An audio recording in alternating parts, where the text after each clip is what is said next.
Parole de Dieu quotidienne. Durant les épreuves, il est normal que les gens soient faibles, qu'ils aient de la négativité en eux, ou qu'ils manquent de clarté au sujet de la volonté de Dieu ou de leur voie de pratique. Mais dans tous les cas, tu dois, tout comme Job, avoir foi en l'œuvre de Dieu et ne pas nier Dieu. Bien que Job fût faible et qu'il maudit le jour de sa naissance, il ne nia pas que toutes les choses dans la vie humaine ont été accordées par l'Éternel, et que l'Éternel est aussi celui qui les reprend toutes. Peu importe la façon dont il a été testé, il a maintenu cette croyance. Dans ton expérience, peu importe l'épurement que tu subis à travers les paroles de Dieu, ce que Dieu exige de l'humanité, en un mot, c'est sa foi en lui et son amour pour lui. Ce qu'il perfectionne en œuvrant de cette manière, c'est la foi des hommes, leur amour et leurs aspirations. Dieu accomplit l'œuvre de perfection des hommes, et ils ne peuvent pas le voir, ne peuvent pas le sentir. Dans ces circonstances, ta foi est requise. La foi des hommes est requise quand quelque chose ne peut pas être vu à l'œil nu. Et ta foi est requise quand tu ne peux pas renoncer à tes propres notions. Lorsque l'œuvre de Dieu n'est pas claire pour toi, ce qui est requis, c'est que tu aies la foi et que tu adoptes une position ferme et que tu portes témoignage. Quand Job atteignit ce point, Dieu lui apparut et lui parla. Autrement dit, ce n'est que par ta foi que tu pourras voir Dieu, et, quand tu auras la foi, Dieu te rendra parfait. Sans la foi, il ne peut pas faire cela.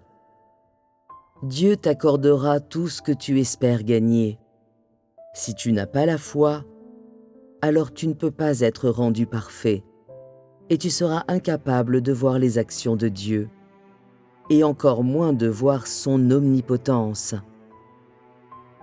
Lorsque tu seras convaincu que tu verras ses actions dans ton expérience concrète, alors Dieu t'apparaîtra, et il t'éclairera et te guidera de l'intérieur.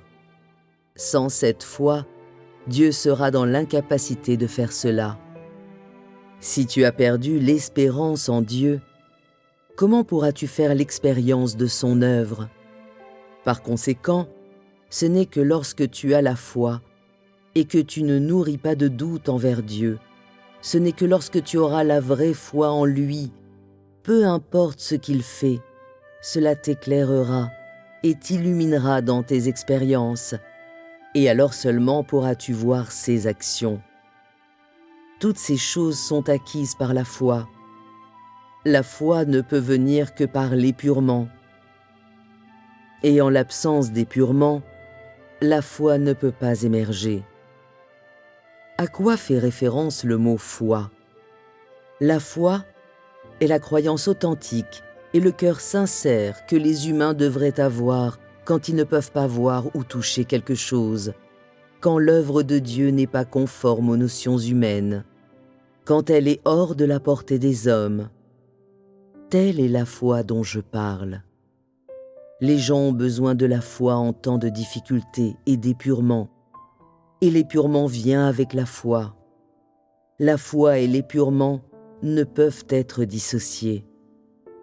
Peu importe comment Dieu œuvre, et peu importe ton environnement, tu es capable de poursuivre la vie et de chercher la vérité et la connaissance de l'œuvre de Dieu.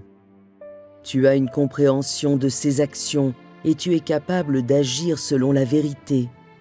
Agir ainsi, c'est cela avoir une foi authentique, et agir ainsi montre que tu n'as pas perdu ta foi en Dieu. Tu ne peux avoir la vraie foi que si tu es capable de toujours poursuivre la vérité à travers l'épurement, que tu es capable de vraiment aimer Dieu et que tu n'acquiers aucun doute à son sujet.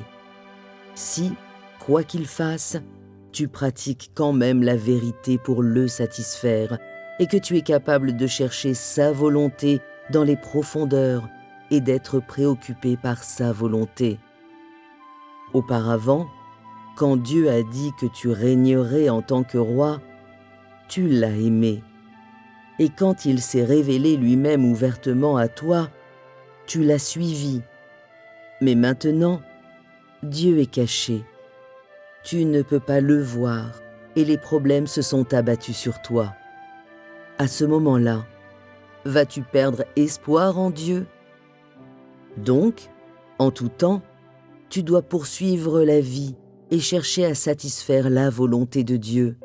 C'est cela qui est appelé la foi authentique, et c'est le genre d'amour le plus vrai et le plus beau. Dans le passé, les gens avaient l'habitude de prendre leurs résolutions devant Dieu et disaient « Même si personne d'autre n'aime Dieu, je dois l'aimer. » Mais maintenant, tu fais face à l'épurement. Ce n'est pas conforme à tes notions. Donc, tu perds la foi en Dieu. Est-ce un amour authentique? Tu as lu l'histoire de Job à de nombreuses reprises. L'as-tu oublié? Le véritable amour ne peut prendre forme qu'à partir de la foi. Tu développes le véritable amour de Dieu à travers tes épurements, dans tes expériences courantes. Tu es préoccupé par la volonté de Dieu au travers de ta foi, et c'est aussi à travers la foi que tu nies ta propre chair et poursuis la vie. Voilà ce que les gens devraient faire. Si tu fais cela, tu pourras alors voir les actions de Dieu. Mais si tu manques de foi, alors tu seras incapable de voir les actions de Dieu ou de faire l'expérience de son œuvre. Si tu veux être utilisé et rendu parfait par Dieu, tu dois alors tout posséder. La volonté de souffrir, la foi, l'endurance, l'obéissance, ainsi que la capacité de faire l'expérience de l'œuvre de Dieu, de saisir sa volonté, d'être préoccupé par sa souffrance, et ainsi de suite. Parfaire une personne n'est pas facile, et chaque épurement que tu expérimentes nécessite ta foi et ton amour. Si tu veux être rendu parfait par Dieu, simplement te précipiter sur le chemin ne suffit pas, et simplement te dépenser pour Dieu ne suffit pas non plus. Tu dois posséder beaucoup de choses pour devenir quelqu'un qui est rendu parfait par Dieu. Lorsque tu fais face à des souffrances, tu dois pouvoir oublier la chair et ne pas te plaindre de Dieu. Quand Dieu se cache de toi, tu dois être en mesure d'avoir la foi pour le suivre, pour maintenir ton premier amour sans le laisser faiblir ou disparaître. Peu importe ce que Dieu fait, tu dois te soumettre à son dessein et être plus disposé à maudire ta propre chair qu'à te plaindre de lui. Lorsque tu fais face à des épreuves, tu dois satisfaire Dieu en dépit de tes larmes amères ou de ta réticence à te défaire de quelque chose que tu aimes. Cela seul est l'amour et la foi véritable. Quelle que soit ta stature réelle, tu dois d'abord posséder la volonté d'endurer les difficultés aussi bien que la vraie foi, et tu dois aussi avoir la volonté de renoncer à la chair. Tu dois être prêt à endurer des difficultés personnelles et à supporter la perte de tes intérêts personnels afin de satisfaire la volonté de Dieu.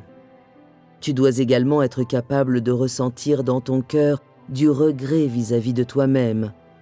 Dans le passé, tu étais incapable de satisfaire Dieu, et maintenant tu le regrettes. Tu ne dois manquer d'aucune de ces choses, car c'est à travers ces choses que Dieu te rendra parfait. Si tu ne parviens pas à remplir ces conditions, tu ne peux pas être perfectionné.